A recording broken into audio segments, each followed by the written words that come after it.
মানে তাওয়াররুকের ব্যাপারে জিজ্ঞাসা করছেন তো? মানে হ্যাঁ, 4 রিকাত নামাজ যখন আমাদের হয়ে যায় চতুর্থ রেখাতে, তখন আমরা যে বৈঠক করব, তখন বৈঠক করার যে বসার পদ্ধতি সেটা হচ্ছে তাওয়াররুক দেখেন কীভাবে করতে হয়।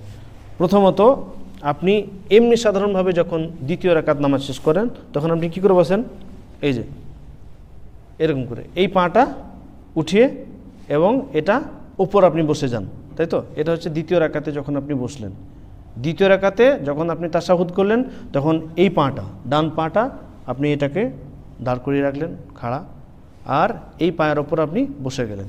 কিন্তু যখন চতুর্থ রাকাতে, তখন তাওয়াররুক করতে হবে। তাওয়াররুক করা সুন্নত। তাওয়াররুকটা কীভাবে করবেন? এটা যেরকম আছে সেরকমই থাকবে, শুধুমাত্র এই পাটা, বাম পাটা কী করবেন? এর ভিতর দিয়ে করে দেবেন, এটা একটু বেরিয়ে যাবে এদিকে। মহিলাদের সিস্টেম কে বললো? এটা তাওয়াররুক।